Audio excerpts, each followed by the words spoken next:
Town tame the Tigers and claw their way back into the automatic promotion picture.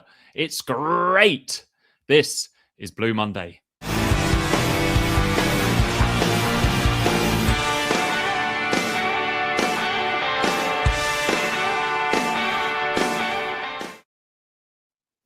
Hello and welcome to the Blue Monday podcast. This is a live match reaction show reflecting on Ipswich Town 1, Hull City 0. And joining me is my fellow exile up in the northwest. It's Mr. Seb Brown. Seb, you were at Wrexham 10 days or so ago. If you were offered 3 wins, you'd have taken them. But with the clean sheets as well, that's good going, isn't it? It is, yeah. Thankfully, I wasn't at Wrexham 10 days ago. I couldn't get a ticket for the league game, so I dodged that bullet. But yeah, if you'd have said to anybody on the terraces at 5-3 at full time when the full-on meltdown is occurring that we're going to follow that up with 9 points, 6 goals scored, none conceded, pretty comfortable in most of the games aside from maybe a 10-minute spell tonight, we all would have snapped that off. We are starting to purr at the right time in the season. It feels like a big win tonight. They were patient. They had to be, given Hull's game plan. And yeah, it might be one of those nights we look back, like we did so many times 2 years ago. You and I would sit here after Rotherham 4-3, Bristol City 3-2, Southampton 3-2. So many games we looked back on these midweekers and Sonny said that was a bit of a moment. And tonight does feel like a really big win off the back of 2 really good performances and hopefully more to come at the weekend against Leicester.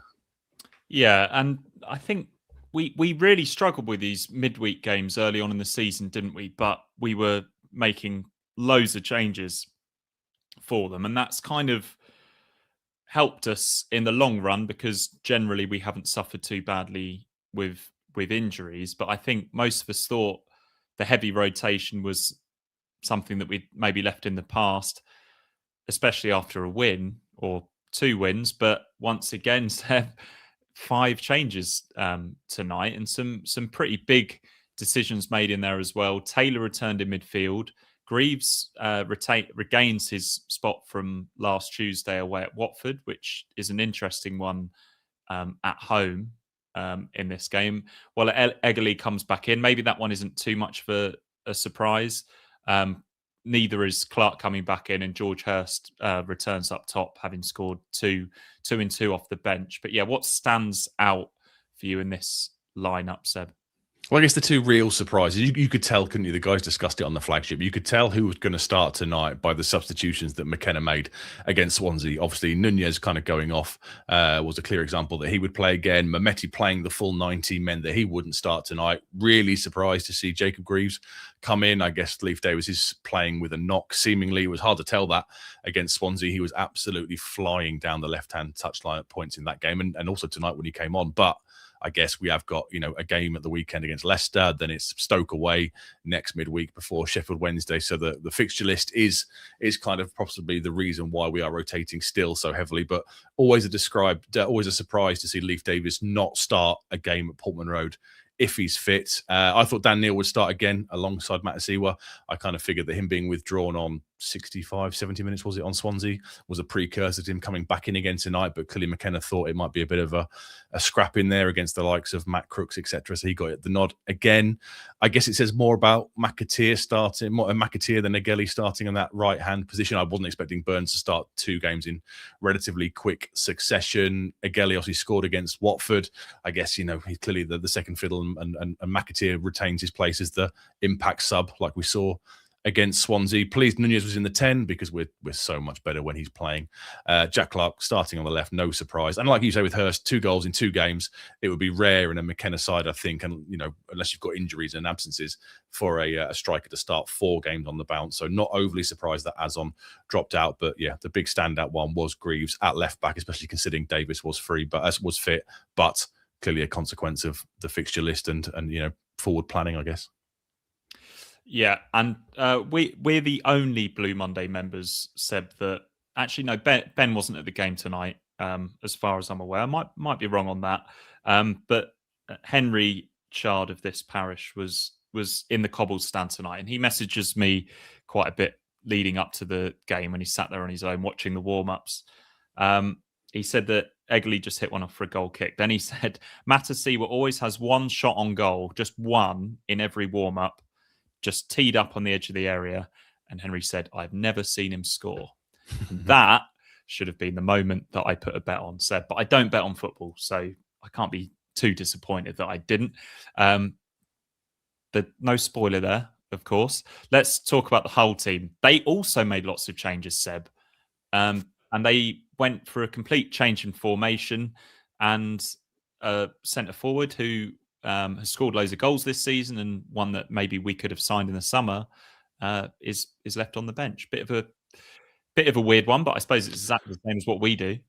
It's strange considering how good they are away from home. Was it 7 wins in the last 8? I think on their travels they certainly were. I think either top or second in the away form table. Strange to see a bit of a shift to a back 3 when you're playing so well with a normal 4 at the back, and it's handy, a bit like Swansea with Vopotnik, for these sides to keep resting their top goal scorers when they come to Portman Road. I think the game plan from Hull was so clear from very early on that it was gonna, it was kind of a back 5, and they would look to frustrate and just sit there in front of us and try and say, try and play through us, try and break us down. It's clearly worked well for them so far this season to kind of reduce the first half to a really tough watch at times. We saw it in the game up at the KC Stadium when Dave described it as one of the, I think he said it was the worst half of Championship football he's ever seen.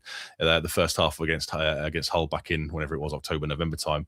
So it's clearly what they do. It's clearly their game plan. Surprised they made so many changes and a system change and dropped the top scorer all in one hit. Yes, because they have been playing well away from home, but you can kind of gauge the sense of the 3 at the back when their game plan was clearly to contain and look to wait for that second half and really look to hit us as the game started to open up. Excellent. And before we get into the match action, thank you everyone that's getting the comments in the chat.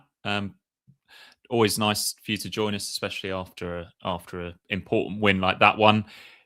Later on in the show, we'll do some questions. So if you want to get a question in, put a Q at the start and a question mark at the end, and it will be easier for me to spot. So let's get into the game then. George Hurst, it's a big night for him, isn't it? Getting that start, starting to build a little bit of confidence. A couple of goals and a hole-in-one last week, so not a bad week for him. And he tries to make a really positive start in the second minute. Ball spun in behind. He's really aggressive with Egan. Slightly too aggressive, but it's good to see him having the confidence to go in for one there. Ref blows up for a foul, but he's showing the defender that he's in for a game at least early on. 10th minute, we have a little bit of a scare at the back. Kumas miscontrols with Hull in a good position. They have a bit of a 2-on-1 there, but O'Shea then bursts out from the defence, and we counter at the other end. Ngelly ends up cutting in and having his shot blocked. Probably should have gone down the outside there. And the 18th minute, close to one of the goals of the season, Seb. Really nice bit of play between Taylor, Hurst and Nunes. Taylor receives the ball on the half turn off Nunes, but drags his shot slightly wide. But he is starting to, when he does play, he's starting to arrive a little bit more in those attacking positions like he did a couple of years ago, isn't he, Seb? He is, yeah. We saw it against Wrexham in the 5-3. He got, was it 2 assists, I think, in that game? And he was noticeably further up the pitch. And it's a lovely spin, isn't it? It's a lovely turn, just completely takes his man out, fires the shot slightly past the post. As you say, that would have been a lovely, lovely goal. Great build-up play. Nunez and Hurst both kind of involved. Lovely spin, bit of skill by Taylor. Fires it agonisingly just wide of the post. But yeah, it was a kind of a tight start, and that kind of made us. I think at that point, after the shot went wide, was when the Hull keeper started to take ages over the goal kicks, and you could see it was a bit of a shot across their bows, and they decided to kind of frustrate and time waste and do a bit of gamesmanship. But that was a lovely little move, and just unlucky that he didn't quite get it on target. But noticeable, yeah, like you say, he has started to push further forward since that Wrexham game, really, where he got the 2 assists. And well, we know what he can do from range. We've seen it in the past. If he can pop up with a couple kind of more advanced in the next few games, that'll be useful. Yeah, you feel like he's someone that needs a goal, and when he gets one, he'll probably get 1 or 2, because you don't lose that shooting technique overnight, but he just seems to snatch at chances. But that wasn't a bad effort, a fantastic turn, that one. 31st minute is the first sight of goal for Hurst. This is probably the best chance of the half. Taylor, again, does brilliantly pressing the Hull right back into a mistake and whips in an excellent early cross of his left foot. Hurst tries to sort of open out and direct it towards the corner. Bit half chance this one, even though he's close to goal. He's unlikely to score from that position. Yeah, really good work from Taylor again. Great footwork, wasn't it, to rob the fullback, get the ball across, and then I guess Hurst decides to let it come across and hit it with his right. Could he take a swing at it with his left? Perhaps, maybe, but as you say, although he's very close to goal, it is a half chance given the kind of the way the ball is coming towards him. But yeah, again, Taylor involved in an advanced position, really good press. Jack Clark's in there as well, but does well to win the ball. And yeah, a half chance, I would say. That with the Taylor shot past the post was probably the more clear cut of the two, and that one was a bit of a half chance, but yeah, the game was kind of just, it didn't really get going at all in that first half at all, did it? You know, Hull were very happy to kind of sit in and frustrate, and as I mentioned, gamesmanship, etc. And you just needed that little spark to happen, either a whip set piece and a header from a corner or something, but we just couldn't quite get it going, could we? No. Kumas then bundles O'Shea off the ball on our right touchline. I feel like O'Shea does do this. Foul? I thought it was a foul. Probably is a foul. O'Shea does have lapses in concentration at times and the odd dodgy moment, but his recovery pace is actually really impressive. It's actually Matasiwa who makes the recovery interception here, but it's incredible how O'Shea can be on the deck and then he's up and pretty much on the heels of the attacker there. But yeah, that probably is a foul, but you could say, yeah, good defending, good recovery anyway. On 37, we had a lot of free kicks, not in perfect positions, but sort of around the Hull box tonight. Núñez whips in a powerful free kick, which the goalkeeper fists away, and we recycle it. Ball comes back into the box, but it just doesn't quite fall for us. Lewis Coyle is then fouled by Egeli and has to go off injured. He must hate Portman Road because I'm pretty sure he was playing left back or left wing back when Burns had an absolute masterclass in the Championship promotion season. Have I got the right guy, Seb? I'm pretty sure it was him. I think so. That does ring a bell. Yeah, I think you're right. Normally Ryan Giles plays there, doesn't he? But he's obviously picked up an injury. He's their king assist maker from left back, but Coyle's gone in there, and that does ring a bell. We won 3-0 that night, and Burns was tearing them apart. I think Burns got the opening goal, and we were tearing them apart down that side. So yeah, quite possible it is the same guy. As you say, he must hate Portman Road. Yeah. Half time comes, no changes for Ipswich. McBurney comes on for Gelhardt, who was playing incredibly deep, but yeah, McBurney comes on in that centre forward position. I think Kumas moves back a little bit, and it's a lively start to the second half. Kipre pings a beautiful ball over to Núñez, who's bursting forward, brings it down, and then loses his footing. Would have been an incredible goal if he managed to get it under his spell there. 56th minute, Liam Miller, who probably looked the most likely for Hull, aside from maybe McBurney, blazes over after drifting in from their left. Moments later, Burns comes on for Egeli and Davis comes on for Greaves. I think we understood the Egeli one. Maybe Davis needed resting as well, but it just was maybe slightly too negative at home, Seb, not having Davis in that left back position. Yeah, and also then you've kind of got, Leif Davis bombing down the left and Wes Burns staying high and wide, so you naturally stretch the pitch as well, which clearly must have been a tactic against tired legs, perhaps in the second half. But yeah, surprised that, I can't think of any times when Leif Davis has been available that he hasn't started at Portman Road. He's rested a few times on the road, either through injury or through other reasons, but very rare to not see him start at Portman Road, and especially given how good he was against Swansea as well. It was a bit of a return to the old Leif Davis. He got himself an assist on Saturday, gets himself an assist as well tonight, but he's kind of been a lot more like the one from a couple of years ago that we're so used to, rather than the one sort of playing more narrow inside. So surprised, but we know the schedule is crazy, and there's 5 games to come before the international break. So if he is playing with a bit of a knocker hangover of the Wrexham 5-3 game, then I guess he has to be managed. And you kind of look at the upcoming games and you think to yourself, where can I take that chance? So not surprising maybe to see the sub so early. It was rare. Was it 55? Yeah, 56 minutes. Yeah, strange. So that is unusual. It didn't get to the hour mark, but McKenna was obviously unhappy with something, and he wasn't going to accept a draw tonight. Núñez has a couple of free kicks from distance. One that I quite like, this style of free kick where you try and get it to bounce just before the goalkeeper. The goalkeeper does well, holds it, and then one that he hits over the bar. The goalkeeper's then finally booked for time wasting. Hull make a double change. Miller and Crooks go off. Joseph and Lundstrom come on. Rarely come up against teams with such strong bench options, Seb, in the Championship, do you? Yeah, no, they did a lot of rotation tonight from their kind of strongest 11, with Bernie coming off the bench, Kyle Joseph. Gelhart's been in good form, but yeah, Lundstrom is incredibly experienced at this kind of level. And was that when they shifted it to a back four? Did they do that after we scored? I can't remember at what point they did. They've made the tactical shift back to what they kind of normally play. But yeah, it was. Maybe you thought it was, given their game plan and the way that we were struggling to break them down, it was always going to be a game where the substitutes had kind of, key impact, and Hull's, as opposed to quite a few teams, have that quality to bring off the bench. We saw Swansea make some changes at the weekend, bringing on the league's top scorer, but it didn't really affect how the game went. But Hull had some decent options coming off, and the game sort of opened up, didn't it? It was much more open in the first 10, 15 minutes after halftime. Liam Miller was getting in a couple of times down their left, our right, and it just felt like their game plan was to frustrate, annoy, sit in, and then in the second half really look to take the game to us a little bit more. Yeah, we then make a couple of attacking changes as well. Mehmeti comes on for Taylor, so Nunes moves into midfield. Sorry, this is just the one change. Is this unusually bold for McKenna at this time of the game, or does he still see Nunes as a midfielder that he can trust?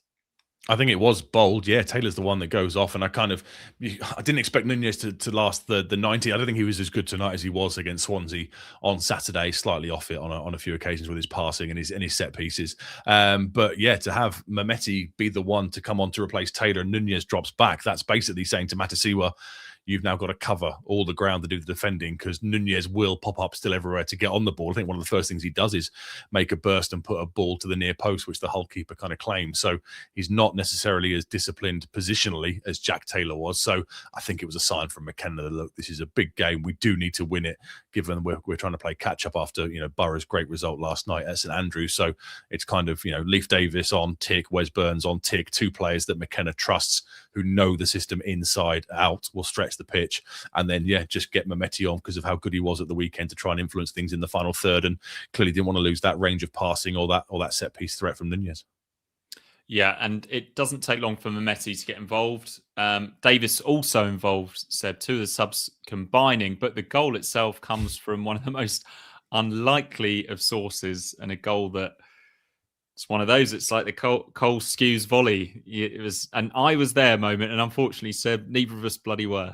I was about to reference Skews against, was it Cardiff 10, 12 years ago, whatever it was. Yeah, it's a similar kind of story, isn't it? Mehmeti worked his way into the box, drives into the box, quick feet, the ball breaks to Leif Davis on the edge, who kind of comes inside. I thought he was going to try a shot on his right foot, but he lets it come to Matasiwa, who kind of lets the ball come across him, hits back across it, and an absolutely great hit into the top corner. I think it clips the bar, doesn't it, as it goes in past the keeper. Makes it look better. Yeah, what a great hit. What a great moment. And that was the kind of goal, that was the kind of moment it was going to take, because set pieces were ineffectual. Hull were pretty happy to kind of, as I've mentioned so many times, frustrate, etc. We didn't really create any clear cut opportunities, but then again, neither did they. It was kind of a game of half chances. We've mentioned the Taylor one in the first half. We've mentioned the George Hurst one from close range. It was always a game where either something like a set piece, a deflection, a mistake, or a moment of magic was likely to be absolutely crucial, and that's exactly what it turned into. And so happy for Matasiwa, because he's probably been the player of the season. I know Philogene and Jack Clark have got all the goals and some of the headlines, but he's been 7, 8 out of 10 for pretty much the vast majority of the campaign. The one game he missed, we lose 3-0 at home to Charlton. He's playing with this ban hanging over him, a Morsey-esque level of discipline that he's gone so many games now. Has he got another 3 to go, I think, before the yellow card limit can go to 15 cards? So he did an interview saying, I'm not holding back in games. We haven't seen a drop off in performance. Absolutely delighted for him to get that goal, because he seems like such an infectious character as well. You could see in the celebrations he didn't really know what to do. He's got that big grin, players running over to him. So we all love him, and it's a great moment, and a great moment of quality to break the deadlock finally. Yeah, Bugs Corb says it was still rising when it hit the back of the net. That ball was hit. It certainly was. Fantastic moment from him, and the one that we really needed. We didn't have to wait long for another. Well, it should have been 2-0 a couple of minutes later, basically, Seb. And this was by far the move of the match. The move of the match just shows the difference a goal can make. Suddenly there's space. Hurst slips in Burns, and Burns is so good at this. Just has the awareness to slip it across for Jack Clark for the tap in. And to be fair to Jack Clark, he's usually very good at this, just keeps his eye on the ball. But no, he fails to get the ball past the goalkeeper. This is a really good save. Yeah. By Pandor. Pandor, isn't it? Pandor? Pandor, yeah. Panda. A fantastic save. And then it sort of comes out, and as Clark his momentum still taking him towards the goal, he sort of drags his right foot and just hits it against the post. And you do wonder when stuff like that happens, Seb. A part of you wonders, are we going to keep creating these opportunities between now and the end of the game? But there's also the part of you that thinks, can we miss a chance like that in a game like this? Well, that's what I thought. I thought we would continue to carve them open because I thought they'll now push forward. That will leave space at the back, and you've got the pace of Birds, the trickery of Mehmeti, Leif Davis bombing up the left-hand flank. We will simply now carve them apart and probably end up winning the game 2-0. And it's a great save by Panda, isn't it? I mean, I don't think Jack Clark can do too much more. I mean, you've got Wes Burns putting the ball across on an absolute plate for him, and then he even gets a second bite of the cherry that hits the post. And I kind of thought at that stage that will be how the game goes. Hull will push forward. We will pick them off. We'll probably get a second in the next 5-10 minutes, and it'll be a pretty comfortable kind of see out. But that was kind of the point where things started to flip, and it all became pretty chaotic, didn't it? You know, we don't like chaos so much as a club. We like, certainly this season, to control things, to be in charge of the ball, to be very, we know exactly the phases and the sets, the patterns of play. And for 10 minutes, pretty much after that Jack Clark effort, it all became very chaotic, and we kind of, I think it always feels worse when you're in the stadium and when you're at home. I mean, Hull didn't create any shots on target after we scored. I can't remember. And there was no real pressure, but being football fans, being long-suffering Ipswich fans, you always assume something is going to happen. And yeah, it made the last kind of 15 minutes pretty nervy. But if you look at it in reality, they didn't create a thing, did they? So it was, pretty calm. But it certainly didn't feel that way after that chance from Clark. No. Neil then comes on for Nunes. And I'm thinking, what a fantastic sub to be able to bring on at this time. Somebody with so much composure and the ability to keep the ball in midfield alongside Matt Siebel while also winning the ball back. Didn't really play out like that tonight for Dan Neil, did it? I'm glad that wasn't his first appearance. He's done enough, I think, in his previous games to show us what he's all about. But yeah, not his best cameo, that one, was it?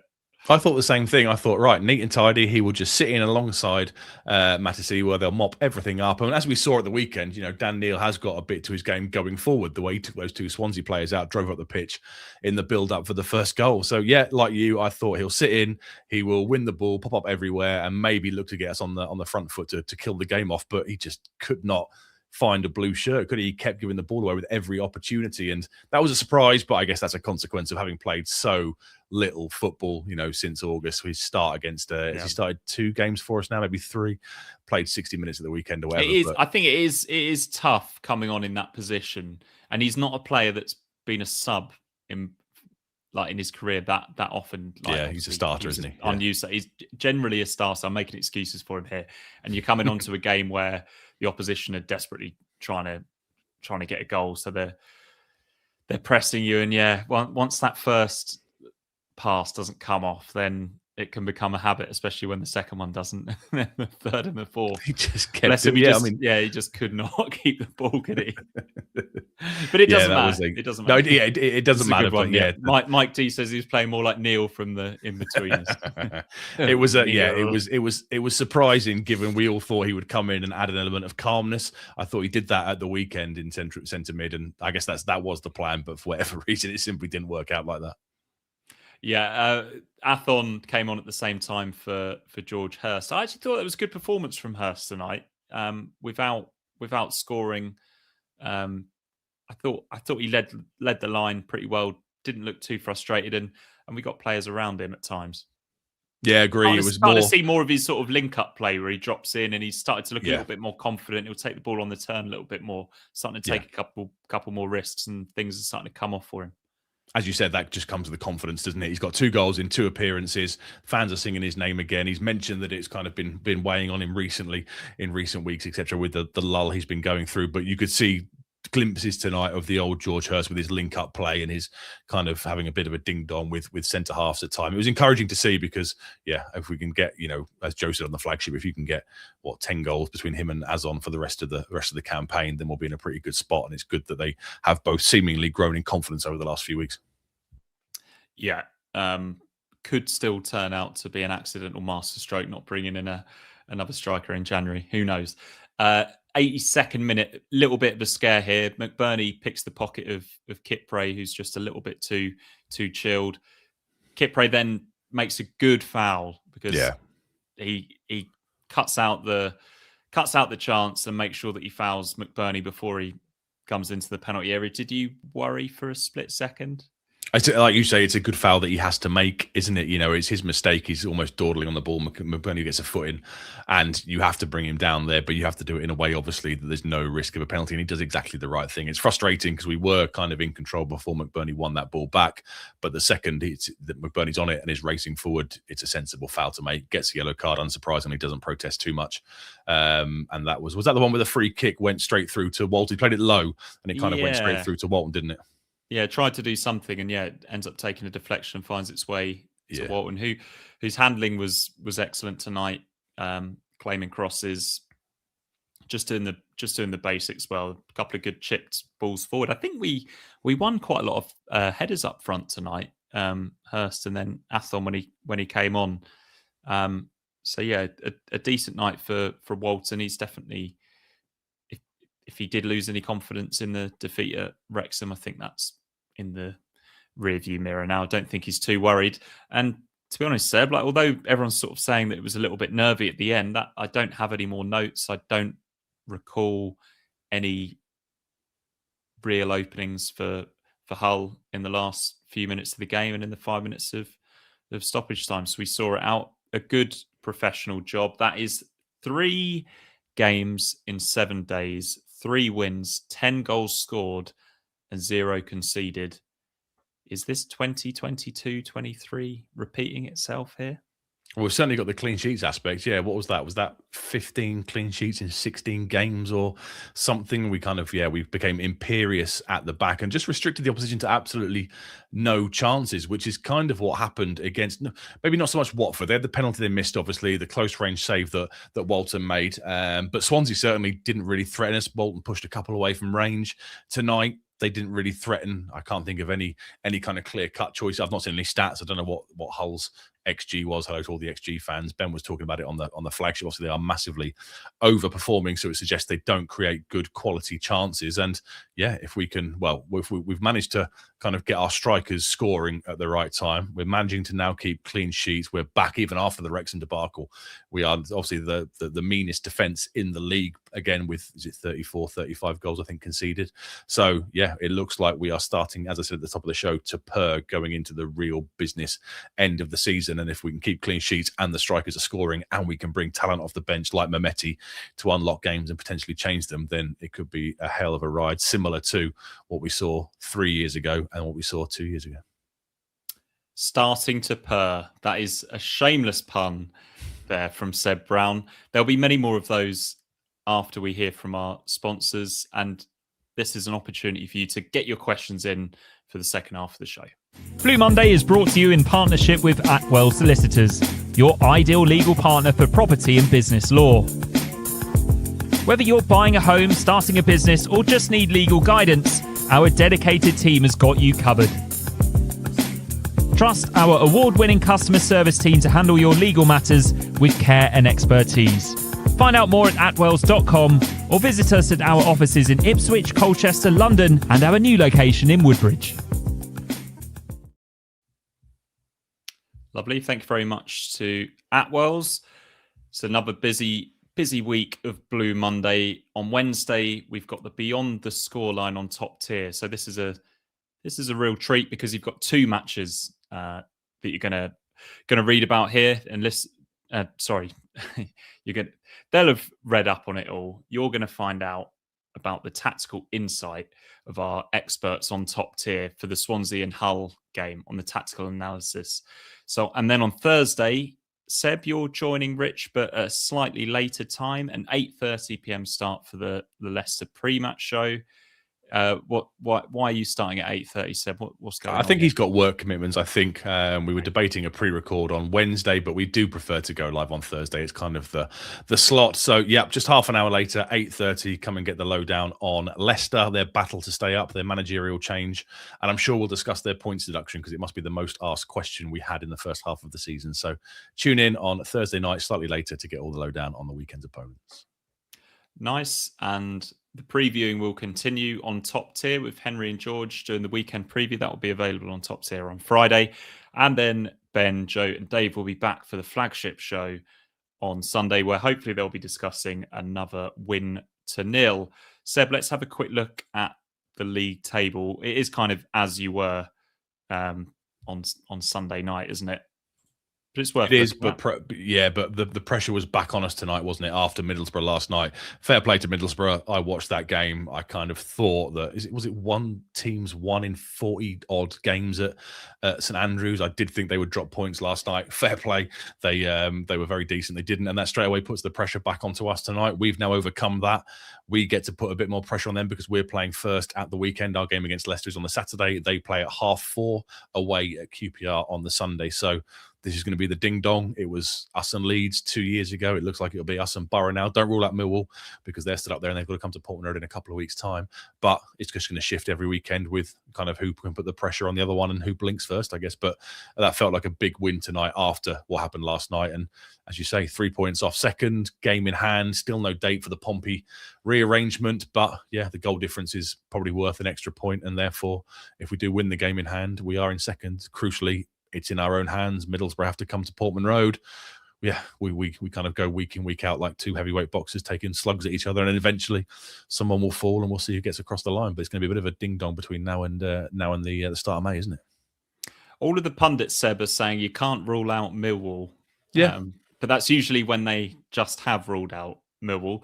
Millwall are still in this fight. They're still in this conversation. Do you think tonight was when Hull's automatic promotion hopes ended? Yeah, I think so. The commentary, Sam Parkin, was pretty much saying that, wasn't he, at full time? I think there's going to be too much traffic in the way. The games will run out. Obviously, our game in hand puts us at advantage over everybody else, but they're, 6 points behind the Autos now with no games in hand. So, yeah, I would suggest that. And also, I'm not sure that they're, I don't want to slag them off, but their football and stuff wasn't the best to watch. So I'm not sure they will have kind of the ability to kind of put a bit of a run together to get themselves back in those Autos, because if their game plan is sit in, frustrate, defend, overperform on your XG, it was assessed that's not sustainable for an entire season. Is they may have to be happy with the playoffs. Millwall, as you say, you can't rule them out. They're coming to Portman Road in 3 weeks' time. That's going to be a big game. It's a shame it's a 12:30 kickoff. Normally they do just start to fall away about this time of the season and end up kind of finishing 8th or 9th, just outside the playoff position. So they'll be looking to go one further this season. I think Coventry are probably. I've got vibes of Coventry of us 2 years ago. 94th minute winners, goalkeepers gifting them things at home to Stoke, etc. So I think they're gone. Personally, I don't think we'll be catching them. But yeah, us, Borough, and Millwall in a shootout. Our game in hand is crucial, and as I said, we are really starting to purr now. And yeah, put the pressure back on them and see what Borough can do going to QPR on Sunday. Yeah, we've beaten Hull twice without conceding, Seb, but they're a team that are probably well suited to the playoffs, aren't they? Because it's usually the teams that are solid defensively that do well in the playoffs. It's tournament football, isn't it? Like we see at World Cups and stuff, the ones who have the best defences are the ones capable of, grinding out results and getting them across the line. Yeah, their football probably does lend itself more towards that than a kind of straight shootout for the line. I guess they'll have to see who they face if they get a Wrexham or whatever, or a Millwall possibly if they finish 4th and 5th respectively. Then it'll be an interesting campaign of kind of style and tactics and see who they come off. But yeah, their strategy of contain, counter would certainly lend itself better to knockout football than it does to league football. Here's a stat for you, and this is legit because I saw that he had 2 chances to become to achieve this. So Kieran McKenna, that was his 100th win, and that's the fastest any manager has got to 100 wins in Ipswich Town history. Just, I know some of that was in League One, Seb, but just incredible, isn't it? Yeah, Absolutely phenomenal. He's still the best asset at the football club for me. We're so lucky to have him. We've debated at times in this podcast, should he be doing better this season? Potentially, yes, probably, but it wasn't fair to judge him. We had all the last season was a free hit. We had the stuff around the transfer window and the time it took to embed this new side. He kept saying, I need to rotate because we're going to need all these players throughout the season, which we're now starting to see.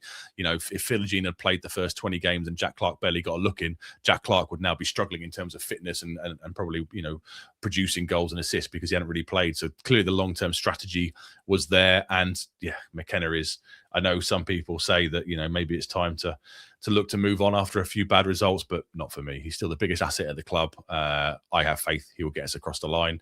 Is it the season we expected? Probably not. We all kind of thought we'd be where Coventry are and be a few points clear at the top of the league, playing swashbuckling football like a couple of years ago. But the element of control we're trying to kind of bring into our play might well end up serving us better for a return to the Premier League next season than the kind of swashbuckling, we'll score 4, you score 2, etc. that kind of made us seem undone at times last year. So a phenomenal record, 100 wins in that short period of time is phenomenal. And yeah, what a legend. Absolute legend. Yeah, that is the word for him. Dad's on Gaming World 6731. Thank you very much for the £2 super sticker. And yeah, thanks to everyone that's joined us tonight in the chat. Michael Warner, he's one of our regulars, isn't he, Seb? He asked, do you think sometimes great goals affect the players, fans on both sides as much as the goal itself? So the fact a worldie basically, yeah, it might well do. I mean, you could see Matisse with celebrations. Some of the fans, some of the players kind of didn't know what to do with his celebration, and I guess that kind of moment for such a popular player can only invigorate you. And as we saw 2 minutes later, we absolutely carved them apart, kind of going for the killer second. So yeah, it was a huge lift. It lifted the crowd. It was a moment of quality, and yeah, perhaps sometimes the true worldies, so to speak, can have a huge impact on teams and really look to invigorate them rather than your scruffy ones. All goals are important, obviously, but a moment of magic in a game that potentially was starting to peter out. The longer it stayed at 0-0, the more it suited Hull, the more frustrated we would have got, the more frustrated the fans in the stadium would have got. A moment of magic to kind of end that can only, bring these players together and create these moments. We talked about moments so many times over the years, Sarmiento, Leif Davis against Bristol City a couple of years ago. Those moments can really help bring squads, teams together to get across the line in the business end of the season. And hopefully tonight is one of those moments. Fingers crossed. I think Matisse was just done the fist pump after the game, Seb, because, the players like to stand around chatting and dithering for 20 minutes before they do the fist pump these days. There's one little moan for you. So hopefully we've answered that question for you, Michael. Hamish says Hull's XG was 0.26 tonight. I imagine ours was probably between 1 and 1.5, wasn't it? Or maybe around 1? Yeah, I thought so. Maybe slightly higher than 1. The George Hurst one's from close range, isn't it? The Jack Clark one, the follow-up, I guess it will be when we hit the post, that'll be a high XG chance. So I'd expect ours to be, between 1 and 1.5 maybe. You'll discuss this at length on the preview show, the pre-match show on Thursday at 8:30, Seb. But Blagger is already debating who's going to start up front. He thinks it's going to be Athon against Leicester. Does a part of you think maybe Hurst because of his history with Old Leicester? Club. Yeah, against his old club. Maybe I thought he looked, as you said, he looked better tonight. A return to the old kind of George Hurst. I'll be honest, you could toss a coin between them, couldn't you? So many times in a pre-match show, me and Rich have kind of debated the number 9 position and said it could be either of them. It's clear it's not going to be Chuba Akpom. He's clearly way down the list now. But yeah, it could be Azon, it could be Hurst. I just wonder. So we got Stoke away on the Tuesday night, haven't we? And then Sheffield Wednesday away the following weekend. So yeah, Hurst might get that one at Portman Road maybe, and then look to bring, and then maybe Stoke is a game for Hurst. Well, I don't know. We'll see. Trust in McKenna. The crucial thing is both Azon and Hurst look way better than they did, this time last month, 6 weeks ago or so, when both were really struggling, let's be honest, up front, and we were bemoaning the lack of a January signing. So whoever it is we're in a much better place than we certainly were a few weeks ago. Paul Strutt, was that our Jeremy Sarmiento moment? It wasn't, was it, Seb? No, it's not. It's not big enough. It's like that Luongo volley. Can you remember that that one in the... Yeah. Or I guess we Amari Hutchinson against, was it Rotherham when they clawed it back to 3-3 and he banged one in? Maybe the Sarmiento, whatever that moment that is this season, will be the biggest one. That'll be Nunez at Carrow Road in the 92nd minute or something to take us 6 points clear at the top of in the auto promotion spots or something like that. I don't think it's big enough for a Sarmiento moment, but the squad will use it, as I'm sure, as they did for the Sarmiento moment. They will use it as a muscle memory, a kind of a thing they could remember, that they can have these moments of magic to get themselves across the line in tough games. Let's try and forget what the game and result was following the Sarmiento moment. No, Max FX, 6 corners plus numerous free kicks into the box without really looking like scoring a set piece is a worry for you, Seb? They weren't great tonight. I didn't think Agueli took a couple, Nunez took the free kicks, and I think maybe a couple of the corners.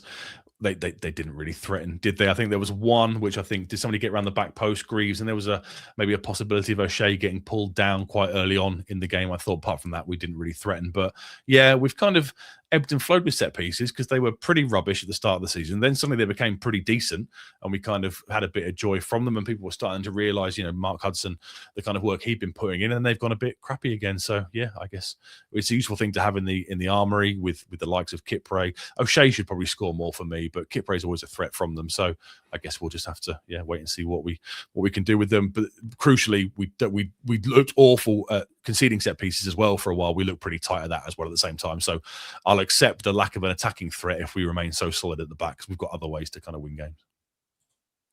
Fingers crossed. And it was 1.54. Okay, yeah, great. On XG. According to FootMob, Jason Clayton says it was more like Morsey against Watford. That's maybe a good shout. That's a good shout. Yeah, that's a good shout. Yeah, in a game where the game was maybe starting to peter out. That Watford game was 1-1, and Morsey obviously seizes on that mistake and fires home and gets us all believing. Yeah, that could well be a similar moment. Great shout by Jason.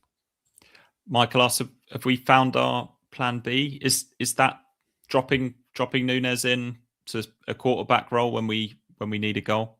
I guess that's why he's been signed. He was signed as a central midfielder. He certainly wasn't signed to be a number 10. I guess we kind of stumbled across that given injuries and poor form from Smodic and Akpom. So, yeah, potentially, now you've got Mehmeti, bringing on the likes of Smodic if he was still here, or Akpom. It's very different to bringing on Mehmeti because he can do both. He can be a creator and a goal scorer, as we've kind of seen on Saturday and sort of to a lesser degree tonight. So potentially, drop Nunez back. You still retain the range of passing and the ability to pop up in space, but crucially, you get Mehmeti who can do his best things closer towards the opposition goal. So I wouldn't be surprised if we see it at times. The crucial thing will be Nunez will have to have Matasiwa alongside him. There won't be a world where there's a Kiyust or a Taylor alongside him. Nunez will only work, I think, in that role with Matasiwa alongside him. That's crucial to making that work, isn't it? It is, yeah. Were you a little bit surprised that Kiyusti didn't get the nod tonight, or is he our guy for playing at home against the lower ranked teams? Yeah, I think the Swansea game would have suited him better. Teams that want to come to Portman Road and kind of play football, that's what you want Kiyust for. Those pirouettes in the middle of the pitch, get us forward. He'll contribute for the rest of the season.